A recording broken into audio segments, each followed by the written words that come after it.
Hello friends and welcome back to motor redefined. मैं हूं आपका होस्ट और दोस्त अरिंदम घोष और आज मैं आप लोगों के लिए लेकर हाजिर हूं ride comparison of newly launched Hero Xtreme 160R Stealth 2.0 edition and 2023 this is also newly launch 2023 TVS Apache RTR 164V with Ride Mode Special Edition now with a similar update। मतलब अभी कंपनी ने इसको एग्जॉस्ट की update दी हुई है, colour की update दी हुई है। अब फ्रेंड्स इस वीडियो के दौरान मैं आप लोगों के साथ इन दोनों की राइड कंपैरिजन करके बताऊंगा, मतलब एक्सेलरेशन किसकी बेहतर है, ब्रेकिंग किसकी बेहतर है, स्टेबिलिटी कहाँ पर आपको क्या मिल रही है, वाइब्रेशन आप लोगों को किस बाइक में कितना ज़्यादा देखने को मिल रही है। इन शॉर्ट मैं यहाँ पर दोनों बाइक को चलाते वक्त जो फील करने वाला हूँ आप लोगों तक एग्जैक्ट पहुँचाने की मेरी पूरी कोशिश रहेगी। तो चलिए फ्रेंड शुरू करते हैं। राइड पे जाने से पहले मैं आप लोगों के साथ इन दोनों की एक छोटी सी मतलब जो वॉक अराउंड है वो शेयर करना चाहूँगा ताकि बता सकूँ कि डिफरेंसेस क्या क्या है। सामने में अगर यहाँ पर शुरू किया जाए फ्रेंड्स तो यहाँ पर पूरी तरीके से एलईडी हेडलैम्प का सेटअप, एलईडी विंकर्स, रियर में भी आप लोगों को एलईडी टर्न सिग्नल्स ही देखने को मिल जाती है। पूरी तरीके से एलईडी हेडलैम्प का सेटअप है। जैसे आप इसको ऑन करते हैं यहाँ पर आप लोगों को ये जो एलईडी डीआरएल वो आप लोगों को यहाँ पर जलती हुई दिखेगी और यहाँ पर भी अभी कंपनी ने हाल ही में इसको अपडेट दी हुई है। यहाँ पर भी पूरी तरीके से एलईडी हेडलैम्प का सेटअप है। बाकी आप अगर ये डीआरएल और हेडलैम्प को अगर आप स्विच करना चाह रहे हैं तो उसके लिए अलग सा आपको ऑप्शन स्विच की वहाँ पर देखने को मिल जाती है। यहाँ पर आपको टर्न सिग्नल बल्ब की मिल रही है, यहाँ पर एलईडी का है। अगर मैं सामने में आप लोगों को यहाँ पर टायर के बारे में बताऊँ तो यहाँ पर आप लोगों को 100/80 सेक्शन की टायर देखने को मिल रही है with 17 inches of alloy wheel 160R Stealth 2.0 में। लेकिन अगर आप लोग 164V में आते हैं 90/90 सेक्शन की टायर देखने को मिल रही है with 17 inches of alloy wheel. और वहीं अगर मैं यहाँ पर सेफ्टी की बात करूँ दोनों ही बाइकों के पास सिंगल चैनल ABS का ऑप्शन है। अगर मैं ब्रेकिंग की बात करूँ तो 160R Stealth 2.0 में यहाँ पर आप लोगों को 276 mm की पेडल डिस्क देखने को मिलती है, लेकिन 164V में आप लोगों को 270 mm की पेडल डिस्क देखने को मिलती है। दोनों के पास ही पेडल डिस्क है जो ब्रेकिंग के टाइम पे हीट डिसिपेशन में बहुत ज़्यादा हेल्प करती है। कैलिपर तो दोनों के पास है ही। सस्पेंशन की अगर बात की जाए तो 160R के पास यहाँ पर 37 mm की यहाँ पर टेलीस्कोपिक फोक मिल रही है, लेकिन अगर आप लोग यहाँ पर आते हैं 164V में 31 mm की टेलीस्कोपिक फोक यहाँ पर देखने को मिलती है। ये विद एंटी फ्रिक्शन बुश है और ये यहाँ पर मतलब जो फोक प्रोटेक्टर है उसके साथ आ रही है। इंजन के बारे में बात करते हैं फ्रेंड्स, दोनों के पास ही 160 सीसी की करीबन इंजन है, लेकिन यहाँ पर किक स्टार्ट है, 164V में किक स्टार्ट नहीं है। अब अगर मैं स्पेसिफिक आप लोगों को यहाँ पर बताऊँ तो यहाँ पर 163 CC SOHC 2 valve air cooled fuel injected engine आप लोगों को यहाँ पर देखने को मिल जाती है। पावर फिगर्स की अगर बात की जाए फ्रेंड्स तो 15.1 PS तक की मैक्स पावर और 40 न्यूटन मीटर तक की मैक्स टॉर्क आप लोग को यहाँ पर देखने को मिल रही है। बाकी और कोई इंजन से जुड़ी चीज़ यहाँ पर नहीं है। लेकिन वहीं अगर मैं आप लोगों को यहाँ पर लेके आऊँ तो किंग ऑफ द सेगमेंट आप इसको कह सकते हैं, क्योंकि सबसे ज़्यादा पावर टॉर्क यहीं पर है। 159.7 सीसी SOHC 4 वाल्व, ये 2 वाल्व थी, ये 4 वाल्व है, तो परफॉर्मेंस कैसे आगे हम लोग डिस्कस बिल्कुल करेंगे during the ride. SOHC 4 valve air oil cooled, क्योंकि ऑयल कूल्ड भी है, ये यहाँ पर सिर्फ आपको एयर कूल्ड देखने को मिलती है। पावर फिगर्स की अगर बात की जाए फ्रेंड्स तो यहाँ पर क्योंकि राइडिंग मोड्स है स्पोर्ट, अर्बन और रेन, तो स्पोर्ट मोड में मैक्सिमम पावर टॉर्क मिलती है और आप कह सकते हैं कि अर्बन और रेन मोड में आप लोगों को अगर आप स्विच करके चलाते हैं तो मैक्सिमम जो माइलेज है वो आप लोगों को मिलती है। मैं आप लोगों को मैक्सिमम पावर टॉर्क की बताने वाला हूँ। 17.5 PS की मैक्स पावर आप लोगों को यहाँ पर मिल रही है और 14.7 न्यूटन मीटर की मैक्स टॉर्क जो है वो आप लोगों को यहाँ पर देखने को मिल जाती है। बाकी GTT टेक्नोलॉजी यहाँ पर कंपनी इस्तेमाल करती है, ग्लाइड टू ट्रैफिक टेक्नोलॉजी, इसके बारे में हम लोग आगे बात करेंगे, लेकिन वो 160R में नहीं है। बाकी किक स्टार्ट यहाँ पर नहीं है, वो मैंने बता दिया है। दोनों ही 5 स्पीड गियर बॉक्स है, दोनों के पास ही मेन स्टैंड साइड स्टैंड है, दोनों के पास ही side stand cut off sensor है, जिसको हम लोग आगे बिल्कुल टेस्ट करने वाले हैं। अब अगर आप लोग यहाँ पर 160R में अगर आप लोग 164V में आते हैं तो यहाँ पर आप लोगों को 130/70 सेक्शन की टायर मिल रही है with 17 inches of alloy wheel. Same tyre आप लोग को 160R में भी देखने को मिल जाती है। दोनों के पास ही रेडियल टायर है, तो ग्रिप कितनी अच्छी है नहीं है आगे हम लोग राइड के दौरान बिल्कुल बात करने वाले हैं। यहाँ पर अगर आप ये टायर अगर देख रहे हैं वो आप लोगों को 160R में देखने को नहीं मिलती है। बाकी अगर आप लोग ये लेडीज फुटरेस्ट देख रहे हैं तो ये भी आप लोगों को 160R में देखने को नहीं मिलती है, उसके लिए आप लोगों को अलग खर्चा करना होता है। अगर मैं आप लोगों को यहाँ पर ब्रेकिंग के बारे में बताऊं तो यहाँ पर आप लोगों को 200 mm की पेडल डिस्क देखने को मिलती है विद दिस कैलिपर। और यहाँ पर मेन जो चीज़ है फ्रेंड्स वो है इसके एग्जॉस्ट, क्योंकि बुलपअप एग्जॉस्ट अभी इसको कहा जा रहा है। तो कैसी इसके एग्जॉस्ट साउंड है चलिए वो भी मैं आप लोगों को एक बार सुना देता हूँ।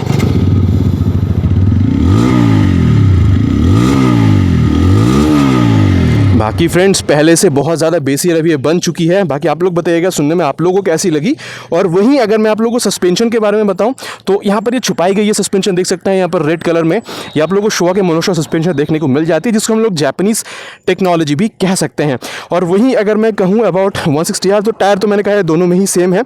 और यहाँ पर आप जो ब्रेकिंग देख रहे हैं ना फ्रेंड्स, ये थोड़ी सी यहाँ पर आप लोगों को ज़्यादा देखने को मिलेगी। 220 mm की पेडल डिस्क है। सस्पेंशन अगर आप देख रहे हैं तो ये भी कहीं कम नहीं है, रेयर सस्पेंशन मोनोशॉक ये भी है, लेकिन ये 7 स्टेप राइडर एडजस्टेबल है। अब चलिए इसकी जो एग्जॉस्ट साउंड है वो मैं आप लोगों को सुना देता हूँ।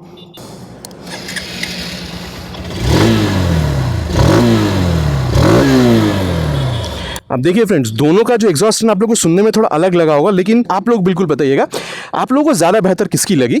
अब अगर मैं सीट हाइट बताऊं तो करीबन सेम है 790 से 795 mm तक की, और मतलब सीट की कुशनिंग वगैरह कैसे आगे हम लोग चलते हुए बात करेंगे। अगर मैं आप लोगों को ग्राउंड क्लियरेंस बताऊं, यहाँ पर आप लोग को 167 mm की मिल रही है, यहाँ पर 180 mm की मिल रही है। और अगर मैं आप लोग को ओवरऑल वेट के बारे में बताऊं तो 160R Stealth 2.0 एडिशन की 143 किलोग्राम की वेट आती है। अगर आप लोग 164V में आते हैं तो यहाँ पर इसकी वेट बनती है 146 किलोग्राम। तो कैसी है, मतलब क्योंकि वेट थोड़ी ज़्यादा है तो क्या ये समझ में आती है, परफॉर्मेंस इसकी बेहतर है, आगे हम लोग चलते हुए बात करेंगे। दोनों के पास ही 12 लीटर की टैंक है। माइलेज यहाँ पर आप लोग करीबन 45 प्लस और यहाँ पर आप लोग करीबन 40 से 45 किलोमीटर तक की माइलेज बिल्कुल एक्सपेक्ट कर सकते हैं। तो ये फ्रेंड छोटा सा वॉक अराउंड था, मैंने आप लोगों को बता दिया। चलिए अब दोनों को बारी बारी से राइड करते हैं, देन समझने की कोशिश करते हैं कि दोनों में कौन किससे ज़्यादा बेहतर आपको कौन सी एरिया में फील करवाती है। तो चलिए फ्रेंड्स राइड पे मिलते हैं। तो ये फ्रेंड्स मैंने अपना जो ग्लव्स उसको पहन लिया है। ऑलवेज रिकमेंड कि जब भी आप राइड कर रहे हो with proper safety gears he ride करें। और सबसे पहले हम लोग 160R को यहाँ पर Stealth 2.0 को राइड कर लेते हैं, देखते हैं कि यहाँ पर आपको मतलब कैसी ये एक्सपीरियंस देती है। शुरू करते हैं।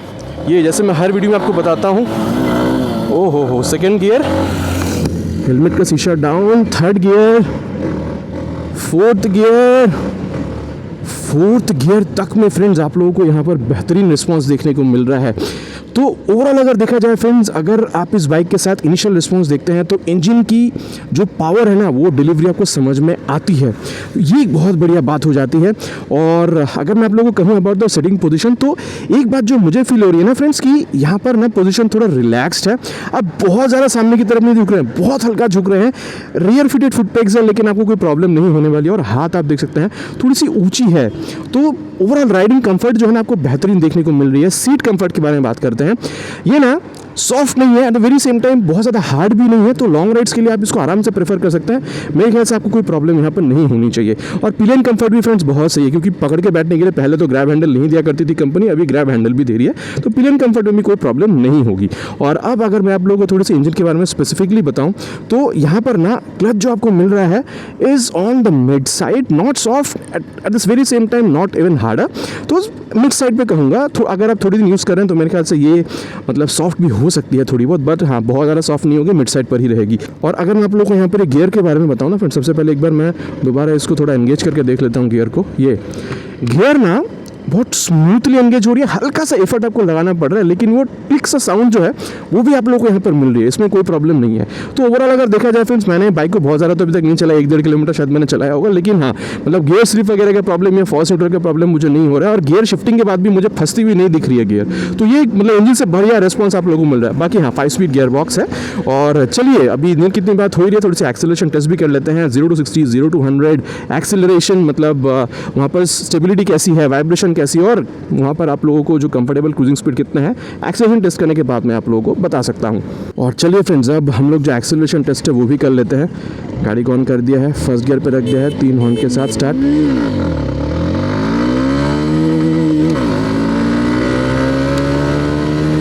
क्या आप लोगों ने 0 to 60 देख लिया है? Now it's time for 0 to 100। हो my God, what a performance. एक चीज़ जो मुझे यहाँ पर लगी है ना फ्रेंड, जब मैं एक्सेलरेट कर रहा हूँ इंजन से जो आवाज़ आ रही है ना कहीं मुझे ये N160 की याद दिला रही है। वो जो ग्रंट है ना N160 से भी समझ में आती है। बाकी यहाँ मुद्दे पर आते हैं, यहाँ पर आप लोगों को वाइब्रेशन आफ्टर 80, 85, 90 के बाद दिखती है, जो कि फुटपेक्स पे हल्की सी है, बहुत ज़्यादा आपको बॉदर नहीं करेंगे अगर आप लॉन्ग राइड्स पर जा रहे हैं। स्टेबिलिटी फ्रेंड्स बैंग ऑन, मैंने आप लोगों को मतलब टॉप स्पीड के टाइम पर ही बताया था, स्टेबिलिटी में कोई इशू नहीं है। 120, 25, 30 तक चले जाइए, कोई प्रॉब्लम नहीं है। हाँ अगर आप यहाँ पर कंफर्टेबल क्रूजिंग स्पीड पूछते हैं तो 70 से 80 के बीच में रखिए, आराम से क्रूज कीजिए। माइलेज तो आपको मिलने ही वाली है, वाइब्रेशन तो आपको बहुत ज़्यादा फील नहीं होने वाली है, और साथ ही स्टेबिलिटी तो टॉप स्पीड पर भी आपको बहुत बेहतरीन मिल रही है। और साथ ही यहाँ पर इसकी जो गियर मतलब ये जो टेस्ट है वो भी कर लेते हैं। ये देखिए side engine cut off sensor यहाँ पर देखिए इंडिकेट कर रही है गाड़ी बंद हो गई है। देखिए गाड़ी स्टार्ट नहीं हो रही है, ये देखिए। अब देखिए मैं इसको हटाता हूँ, ये स्टैंड हटा दिया, आवाज़ आई होगी आपको। अब देखिए गाड़ी स्टार्ट हो गई है। तो आप कह सकते हैं कि ये भी बहुत बेहतरीन तरीके से काम कर रही है। और चलिए फ्रेंड्स अब थोड़ी सी ब्रेकिंग टेस्ट भी कर लेते हैं हम लोग। पहले front brake then rear brake and then दोनों को साथ में टेस्ट करेंगे at the same speed of 60। चलिए सबसे पहले हम लोग फ्रंट ब्रेक को टेस्ट करते हैं एंड ब्रेक अप्लाइड। हो बढ़िया रिस्पॉन्स। हाँ, ये बात मैंने आप लोगों को इसकी रिव्यू के दौरान भी कहा था फ्रेंड्स कि ABS तो सामने की जो चक्का है उसमें काम कर रही है, लेकिन ना एक्सट्रीमली आप प्रेस कर रहे हैं ना लीवर को तो बहुत ज़्यादा समझ में नहीं आ रही ABS की इंट्रूशन। बाकी फीडबैक वगैरह बहुत सही है और मतलब बाइट तो मतलब गजब है, बहुत सही रिस्पॉन्स है। चलिए अब रियर ब्रेक को same at the speed of 60 test करके देखते हैं। Brake applied. हाँ, वही बात है फ्रेंड्स, जैसे हर बाइक में मैं कहता हूँ प्रोग्रेसिव है, और अब प्रोग्रेसिव तो मैंने कह दिया और आगे क्या कहना है। और चलिए फ्रेंड्स अब दोनों ब्रेक को हम लोग साथ में अप्लाई करके देखते हैं, पहले rear then front. Brake applied. देखा आप लोगों ने फ्रेंड्स, हम लोग 0 पे आ चुके हैं। मैं ये चीज़ रिकमेंड करूंगा फ्रेंड्स कि more than the rear brake if you apply the front brake ना आप लोग को एफिशिएंसी बेहतर मिल रही है। बट हाँ, अगर आप रियर ब्रेक अप्लाई कर रहे हैं फ्रैक्शन ऑफ सेकंड्स के बाद अगर आप फ्रंट ब्रेक अप्लाई कर रहे हैं तो मेरे ख्याल से एफिशिएंसी आप लोग को बेहतर मिलेगी। Overall braking performance is very good. और चलिए फ्रेंड्स अब इस बाइक की जो कॉर्नरिंग एबिलिटी है, शॉर्ट टर्निंग रेडियस है, सबको चेक कर लेते हैं। ये देखिए कितना शॉर्ट जगह पे मैंने इसको मोड़ लिया है, डर नहीं लगा फ्रेंड्स। अब डर लगेगा कैसे, सामने में 100 सेक्शन की टायर है, रियर में 130 सेक्शन की टायर है, तो डर तो लगा ही नहीं। सस्पेंशन में जो फीडबैक है वो भी बेहतरीन मिली, कॉर्नरिंग एबिलिटी बहुत सही है। हाँ, अगर आप शॉर्ट टर्निंग रेडियस अगर आप चाहते थे वो भी आपको यहाँ पर मिल रही है, ताकि मतलब अगर आप सिटी वगैरह में चल रहे हैं, आपको हल्का सा टर्न लेना है वो छोटी सी जगह में, वो भी आप इस बाइक के साथ बिल्कुल कर सकते हैं। और चलिए फ्रेंड्स अब थोड़ा सा बात करते हैं about the suspension and handling. अब मैंने अभी आपको कहा है कि कॉर्नरिंग करते वक्त आपको डर नहीं लग रही है। अब देखिए फ्रेंड्स, अगर आप सस्पेंशन देख रहे हैं ना तो मतलब चाहे वो फ्रंट हो चाहे वो रियर हो ना, आपको थोड़ी सी मिड साइड पे सेट की हुई मिलेगी। और स्टिफनेस अगर आप देखते हैं रियर सस्पेंशन को ना, आप वो सेट भी कर सकते हैं क्योंकि यहाँ पर 5 स्टेप राइडर एडजस्टेबल है। तो अगर आप थोड़ा बहुत गड्ढे वगैरह पे जा रहे हैं, अगर आपको पता है कि आप मतलब ऑफ रोड वगैरह पे थोड़ी ज़्यादा पैच पर आप जा रहे हैं, तो उसको अपने हिसाब से सेट कीजिए, आपको रिस्पांस बेहतरीन मिलेगी। और सेम टाइम पे अगर आप मतलब सिटी राइड्स पे कर रहे हैं तो हल्का सा उसको स्टिफ बना दीजिए, ताकि आप लोगों को कॉर्नरिंग करते वक्त या फिर स्ट्रेट अगर आप जा रहे हैं या फिर अगर हाईवे राइड्स कर रहे हैं तो वहाँ पर भी आपको प्रॉब्लम ना हो। तो बेस्ट ऑफ बोथ वर्ल्ड है। अगर आप सस्पेंशन से पूछ रहे हैं, कंफर्टेबल राइड आपको मिल रही है। और मतलब ओवरऑल हैंडलिंग अगर आप देख रहे हैं, देखिए गाड़ी काफ़ी मतलब ईजी तरीके से मुड़ रही है। स्टिफनेस वगैरह उतना ज़्यादा समझ में नहीं आ रही, लेकिन हाँ मैंने आपको ऑलरेडी कहा ही है, मतलब द टाइम ऑफ एक्सेलरेशन की इसमें से जो फीडबैक है, मतलब आप कह सकते हैं कि जो स्टेबिलिटी है ना वो भी आपको काफ़ी बेहतरीन मिल रही है हल्की होने के बावजूद। तो ओवरऑल अगर आप देख रहे हैं फ्रेंड्स तो सस्पेंशन से फीडबैक बहुत बढ़िया है। अगर आप राइड क्वालिटी मुझसे पूछते हैं, हैंडलिंग पूछते हैं, तो हैंडलिंग भी बहुत बढ़िया है और गाड़ी को चलाने में मज़ा आ रहा है। आप गाड़ी के जैसे अंदर होता है ना कि गाड़ी के अंदर बैठे हैं, गाड़ी के ऊपर, गाड़ी के अंदर, तो यहाँ पर ना आप गाड़ी पर बैठे हैं तो और ज़्यादा आपको इन्वॉल्वमेंट समझ में आ रही है विद द रोड। और अगर आप रियर व्यू मिरर देख रहे हैं, यहाँ से भी आपको व्यू जो है वो काफ़ी अच्छी मिल रही है। गियर पोजीशन सेंसर है, स्पीडो ओडो टैको सब कुछ आपको देखने को मिल रही है। गाड़ी के साथ छेड़खानी ना हो, ठीक है, गाड़ी पे आपको कोई मतलब नुकसान ना हो, उसके लिए यहाँ पर ब्लूटूथ इनेबल मीटर कंसोल दिया गया है, जिसके हिसाब से अगर आप इसको एज कार्ड के साथ जोड़ते हैं अपने मोबाइल को through Bluetooth with this console, तो सारी आपकी जो मतलब इन्फॉर्मेशन है जैसे लाइव ट्रैकिंग वगैरह या राइड हिस्ट्री सब कुछ आपको देखने को मिल जाती है। ओवरऑल अगर देखा जाए फ्रेंड्स बहुत बढ़िया बाइक है। अगर आप सिटी राइड कर रहे हैं वो भी बहुत ज़्यादा मतलब सही तरीके से कर सकते हैं। हाँ, माइलेज आपको 45 से 50 किलोमीटर तक की मिल सकती है, ये मैं आप लोगों को कस्टमर फीडबैक के हिसाब से बता रहा हूँ। तो ये तो फ्रेंड्स हम लोगों ने यहाँ पर 160R Stealth 2.0 एडिशन के बारे में बात कर लिया। और चलिए अब इसको कंपेयर करते हैं with its competitor that is Apache 164V special edition, और देन देखते हैं कि दोनों में क्या डिफरेंसेस लगती है चलाते वक्त। और चलिए फ्रेंड्स अब हम लोग यहाँ पर स्विच कर चुके हैं टू 164V। मैं देखिए अभी अर्बन मोड में है, पहले मोड को हम लोग स्पोर्ट मोड में चेंज कर लेते हैं। देखिए स्पोर्ट मोड में चेंज कर लिया है, हेलमेट का शीशा down and now let's start. First gear up, चलिए ये अरे बाप रे, सेकेंड गियर, थर्ड गियर। अब फ्रेंड्स अगर बहुत बारीकी से देखा जाए ना, क्योंकि देखिए पावर टॉर्क यहाँ पर आपको ज़्यादा मिल रही है, तो कहीं ना कहीं आप लोगों को वो फील भी हो रही है, ठीक है। अब देखिए फ्रेंड्स मैं ये बहुत ज़्यादा परख रहा हूँ तब मैं आपको बोल रहा हूँ, लेकिन अगर आप नॉर्मली राइड कर रहे हैं ना, नॉर्मली आप चला रहे हैं 30-40 पे आपने शुरू कर दिया है बाइक को चलाना, आपको समझ में नहीं आने वाली है, ठीक है। तो हल्की सी डिफरेंस तो है। अब अगर मैं यहाँ पर राइडर पोजिशन के बारे में बताऊँ तो कंपेयर टू 160R 164V में यहाँ पर आप हल्का से सामने की तरफ झुक रहे हैं, क्योंकि यहाँ पर जो आप हैंडल बार देख रहे हैं व्हाट आई फील इसकी हल्की सी नीची है। और अगर मैं आप लोगों को फुटपैक बताऊं तो देखिए रेयर फिटेड ही है, which is very similar to 160R, उसमें चेंज नहीं है। हाँ, सीट कंफर्ट के बारे में बात करना ज़रूरी है, क्योंकि अगर आप इस बाइक पर आते हैं तो इसमें ना seat is softer when compare to 160R। But हाँ 160R भी कंफर्टेबल थी, ये जो 164V स्पेशल एडिशन है ये भी कंफर्टेबल है, लॉन्ग राइड्स के लिए दोनों यूज़ कर सकते हैं। और अगर मैं बताऊँ specific about the engine, clutch यहाँ पर feel is very similar, clutch के फील में कोई चेंज नहीं है। हाँ, अगर मैं गियर शिफ्टिंग की बात करूँ ना तो 160R में ना वो हल्की सी एफर्ट आपको लगाना पड़ रहा था। हाँ, स्मूथनेस उसमें भी है, लेकिन यहाँ पर ना वो एफर्ट जो आपको थोड़ा सा कम लगाना हो रहा है और ज़्यादा मतलब स्मूथनेस के साथ ये शिफ्ट हो रही है। अब देखिए फ्रेंड्स, दोनों ही सिमिलर है, लेकिन हल्का सा एफर्ट आपको 160R में ज़्यादा लगाना होता है, बाकी स्मूथनेस दोनों में ही है, किसी में भी मुझे कोई शिकायत नहीं है। इस बाइक को मैं अराउंड 1-1.5 किलोमीटर यहाँ पर चला रहा हूँ अभी तक, गियर स्लिप की या फॉल्स न्यूट्रल की। यहाँ पर कभी कभी होता है ना कि मतलब आप गियर लगाना चाह रहे हैं लेकिन गियर पड़ नहीं रही है जगह पे, तो वैसा मुझे यहाँ पर अभी तक कोई फील नहीं हुआ है। और चलिए फ्रेंड्स, अब इतनी बात हो ही रही है, थोड़े से एक्सेलरेशन टेस्ट भी कर लेते हैं जैसे हम लोगों ने 160R में देखा था। देन हम लोग आगे स्टेबिलिटी, वाइब्रेशन और इसकी जो मतलब कंफर्टेबल क्रूजिंग स्पीड है उसके बारे में तब बात कर लेंगे। और चलिए फ्रेंड्स, एक्सेलरेशन टेस्ट स्टार्ट करते हैं। मैंने गाड़ी को ऑलरेडी ऑन कर रखा है, फर्स्ट गियर पे डाल दिया है, 3 हॉर्न के साथ स्टार्ट करेंगे।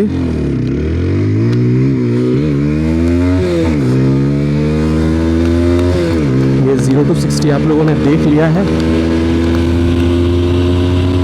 It's time for 0 to 100. Oh my God. अब अगर मैं कहूँ friends about the acceleration, it's very similar. दोनों में 0 to 60 पहुँचने में ना मेरे ख्याल से दोनों ने बहुत ज़्यादा समय नहीं लिया होगा।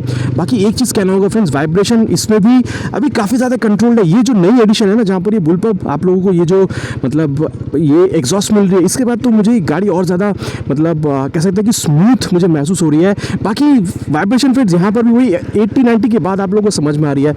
और अगर मैं आप लोगों को कंफर्टेबल क्रूजिंग स्पीड कहूँ, यहाँ पर भी मैं सेम कहना चाहूँगा फ्रेंड्स, 70 to 80 के बीच में रखिए, आपको बहुत कंफर्टेबल राइड मिलेगी। साथ ही माइलेज अगर आप देख रहे हैं वो भी आप लोगों को 40+ बिल्कुल मिल सकती है अगर आप 60 से 70 के बीच में इस बाइक को राइड कर रहे हैं। बाकी फ्रेंड्स, यहाँ पर मैं आप लोगों को side standing cutoff sensor test करके नहीं बता रहा हूँ, क्योंकि वो जो सेंसर है यहाँ पर भी बहुत बेहतरीन काम बिल्कुल कर रही है। तो चलिए फ्रेंड्स, अब हम लोग इसकी जो ब्रेकिंग टेस्ट है वो भी कर लेते हैं सेम 160R की तरह। पहले हम लोग इसको जो फ्रंट ब्रेक है उसको टेस्ट करते हैं द स्पीड ऑफ 60।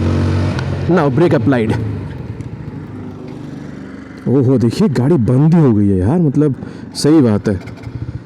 हो ब्रेकिंग अगर देखा जाए फ्रेंड्स तो इट्स वेरी सिमिलर, मतलब ऐसा नहीं है कि 160R में आप लोगों को 276 मिल रही है, यहाँ पर फ्रंट ब्रेक 270 की मिल रही है, तो यहाँ पर कुछ मतलब आपको ज़मीन आसमान का फ़र्क दिख रहा है, ऐसा नहीं है। मुझे तो दोनों में ही सेम लग रही है, ठीक है। और हाँ, ब्रेक अगर बाइट फीडबैक कहते हैं बहुत गजब किया, कोई प्रॉब्लम नहीं मुझे फील हुई है। और चलिए अब रियर ब्रेक जो है उसको भी same at the speed of 60 test करते हैं। Brake applied. Friends, is very similar here also, it's very progressive, जैसे मैं हर एक वीडियो में आप लोगों को बताता हूँ। और चलिए अब जो इसकी दोनों ब्रेक हैं उसको साथ में अप्लाई करके देखते हैं, पहले rear then front. Brake applied. हाँ, बाकी यहाँ पर मुझे एक चीज़ फील हुई है फ्रेंड्स कि ABS का जो इंट्रूशन है ना, जब आप फ्रंट ब्रेक को मतलब एक्सट्रीम पुल कर रहे हैं ना, इसकी जो ब्रेक लीवर है, तब हल्की सी वो जो ABS की इंट्रूशन है वो फील हो रही है। बाकी हाँ, ब्रेकिंग एफिशिएंसी फ्रेंड्स मुझे जब आप दोनों साथ में अप्लाई कर रहे हैं ना, इसमें हल्की सी मुझे बेटर समझ में आ रही है, बट कंपैरेबल है फ्रेंड्स। मतलब अगर आप बहुत ज़्यादा परख रहे हैं तो समझ में आ रहा है, वैसे दोनों में अगर आप कंपेयर अगर आप नॉर्मली चला रहे हैं बहुत ज़्यादा आपको समझ में नहीं आने वाली है। हाँ, थोड़ी सी बेहतर मुझे इसमें लगी। और चलिए फ्रेंड्स, अब इस बाइक की जो कॉर्नरिंग एबिलिटी है उसको भी हम लोग टेस्ट कर ही लेते हैं। 160R का भी टेस्ट किया है, सेम ही यहाँ पर पीछे के टायर देखने को मिलती है, ये बहुत स्मूथनेस के साथ हो रही है फ्रेंड्स। और यहाँ पर आप लोगों को सिंक्रोसिव चासी मिल रही है, डबल क्रेडल स्प्लिट सिंक्रोसिव चासी। तो कह सकते हैं इसमें जो कॉन्फिडेंस है ना, वो आप लोगों को मतलब अब देखिए फ्रेंड्स, 160R में अगर आप जा रहे हैं काफ़ी अच्छी कॉन्फिडेंस आपको वहाँ पर भी देखने को मिलती है, लेकिन जब आप यहाँ पर आ रहे हैं ना, इसकी जो कॉन्फिडेंस लेवल है वो थोड़ी अलग है। बाकी हाँ, बेहतर आप लोगों को दोनों में ही फील होगी। और चलिए फ्रेंड्स, अब थोड़ी सी बात करते हैं अबाउट सस्पेंशन एंड हैंडलिंग। अब देखिए फ्रेंड्स, ये यहाँ पर आप अगर सस्पेंशन देखते हैं ना, चाहे वो फ्रंट हो चाहे ये रियर हो, आप लोगों को थोड़ी सी स्टिफर साइड पर ही दिखेगी। जैसे 160R में आप थोड़ी सी हल्की कर सकते हैं, मतलब रियर जो मोनोशॉक है उसको, उसमें क्या होता है ना, आप अपने हिसाब से ढाल सकते हैं, थोड़ा सॉफ्ट भी बना सकते हैं। लेकिन यहाँ पर क्या है, ये अगर आप इसकी जो मतलब जो फैक्ट्री सेटिंग जो आती है उसमें अगर आप देखते हैं तो देखिए ऐसा है कि अगर हल्का फुल्का गड्ढा आ रहा है तो ये आराम से मैनेज कर रही है, कोई प्रॉब्लम नहीं है। लेकिन अगर आप मल्टीपल गड्ढे में से गुजर रहे हैं, पॉट होल्स में से गुजर रहे हैं, तो आपकी जो बैक है उसको काफ़ी समझ में आने वाली है। लेकिन यहीं पर एक्सेल करती है 160R, क्योंकि मल्टीपल पॉट होल्स पर जाने के बाद भी ना आपको बैक पे बहुत ज़्यादा फील नहीं होती है।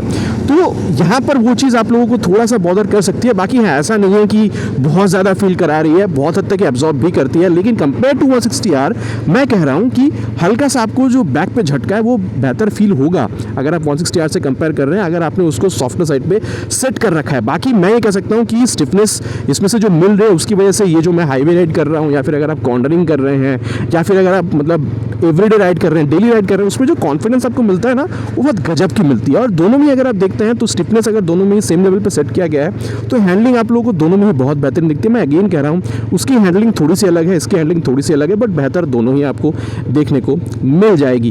तो ये मैंने फ्रेंड्स दोनों ही बाइकों को कंपेयर करके आपको बता दिया है। ओवरऑल अगर मैं आप लोगों को बताऊँ फ्रेंड्स प्राइस की बात करते हैं, वेस्ट बंगाल कृष्णनगर में स्पेशली बात करूँगा, अगर मैं इस बाइक की बात करूँ तो ये आप लोगों को अराउंड 1,58 से 1,60,000 में मिल जाएगी। अगर मैं स्टिल 2.0 की बात करूँ तो वो भी आप लोगों को करीबन 157 से 158-59 तक मिल जाएगी।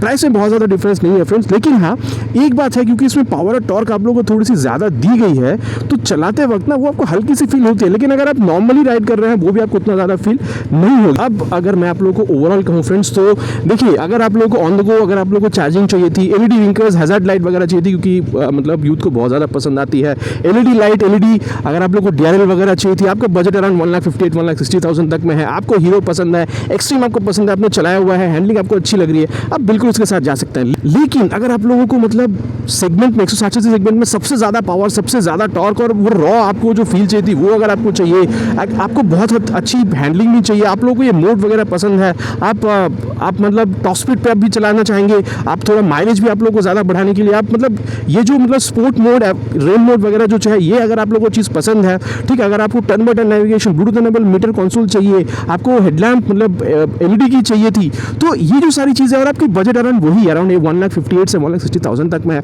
तो ये बाइक आप लोगों के लिए भी एक बहुत बेहतरीन मतलब एक बिल्कुल बाइक साबित हो सकती है। तो फ्रेंड्स मैंने दोनों ही बाइक आप लोगों को कंपेयर करके बता दिया है, आप लोग बिल्कुल बताइएगा दोनों बाइक में से आप लोगों को कौन सी सबसे बाइक ज़्यादा पसंद आती है, नीचे आप लोग बिल्कुल कमेंट करके बता सकते हैं। आशा करता हूँ फ्रेंड्स वीडियो आप लोग को पसंद आई होगी। चलिए मिलते हैं एक नए वीडियो में एक नए टॉपिक के साथ। Till then ride safe and जय हिंद।